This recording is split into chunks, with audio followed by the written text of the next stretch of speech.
Guys, nasa Sanchez Mira pa lang kami pero nasiraan yung aking Rosie. Kaya wala akong no choice kaya pumunta dito sa Rosie Company. Hello mga beshi, waknes kong tunay. So today is the day we're going to Sanchez Mira. At syempre, gamit namin ang aming Rosie Padapski. Oh. Hey, walang ganon. Hi, Charles. Walang ganon. Apo. Yan mga beshi, waknes kong masusubukan na naman ang tibay ng Rosie Padapski namin. Ayan, papanangin ng kapalit, bagani pa buka, and share yung mateta, kasta ni Papa, kung dito na, and pati siya, kandiyan aling kailiit. Yes, true mga beshi, waknes kong tunay. So, let's go! Best, nandyan si Osana Garay at si Mother Earth. So, mga best ko. Dalawang bata, tapos tatlong bata, tapos 4 na adult. Kaya ng Rosie namin to. Basic lang siguro to. In all mga beshi, waknes kong tunay, 7 kami lahat sa tricycle ko. Maliit lang to tricycle namin pero kakayanin niya to. Sa Sanchez Mira lang naman yan. Mga 1 hour lang siguro yung biyahe. Kaya Gina mga beshi wak to. At syempre mga beshi waknes ko, mega shoutout kay Payagen Alcedo dyan na nagsasabi ng kahit Rosie lang, parehas naman po gamit niyan sa mga branded na motor. Dami dito Rosie na motor, 2004 at 2010 na model, umaandar pa naman ng maayos. Oy, mega shoutout sa iyo idol. Syempre mga beshi waknes kong tunay, magagas muna tayo dito sa may petrol. Kaya tignan nga natin kung ilan kaya yung magagas na natin papuntang Sanchez Mira lang. Full tank. Naka 400 na. Sana 405 pesos. Yes, umaambon dito sa Philippines kaya kailangan namin magkapote muna. Time first. Pero itong cellphone holder natin natatago. Hindi na tayo makakapag-video.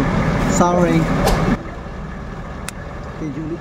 Mega love shoutout din kay Mami Arceli Garson Apego na nagsasabi ng okay lang basta meron kang masakyan at ikaw ang may-ari ng motor, hindi hinihiram brother. Mega love shoutout din kay Kim Adventure na nagsasabi na matigay talaga ang Rosie na motor. Yay! Sanchez Mira na mga beshi waknes kong tunay! Yun, sa wakas mga beshi waknes ko nakarating na kami. Guys, nasa Sanchez Mira pa lang kami pero nasiraan yung aking Rosie. Kaya wala akong no choice kaya pumunta dito sa Rosie Company. May walang ganun, char lang. Papaservisan ko lang mga best. Yung daming motor dito. Oh, ganti. Grabe. Ang pang Rosie Adventure.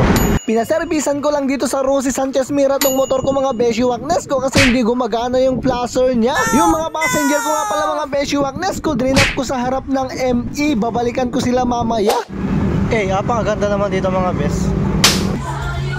Takbo, nandito sila. Sabay ka no?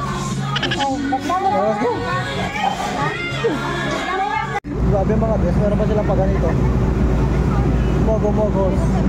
Rosie ko, nasa Sanchez na naman. At syempre, dito tayo sa Iras Mickey House Sanchez Mira. Yes, trueness mga beshi waknes ko, dumayo nga kami dito sa Iras Mickey House Sanchez Mira branch. At so sad nga lang mga beshi waknes ko, hindi available yung chicken inasal nila. Kaya ang sinubukan namin in order mga beshi waknes ko is tong sizzling pork sisig nila. Tingnan nyo naman mga beshi waknes ko, tingin pa lang napakasarap ko na tingin pa lang napakasarap na nito. Uy, grabe mga beshi waknes ko, sulit na sulit talaga dito ang 140 pesos mo at wag ka, meron pang free soft drinks yan. Pero Mickey's life pa rin para sa aking pamangkin at ng aking asawa. At syempre, dito naman ang Manong Music yun na pabida-bida, busog match yan kasi nga napakasulit talaga dito mga beshi waknes ka. Dimagas nga rin pala kami sa may legacy mga beshi waknes ko at habang namimili ng pangregalo si na Mrs. at ng kanyang mga kasama, ako naman yung nagbantay sa dalawa. At grabe talaga mga beshi waknes ko, kakaiba talaga yung ngiti pag nakikita mo na masaya at nag-e-enjoy yung anak mo.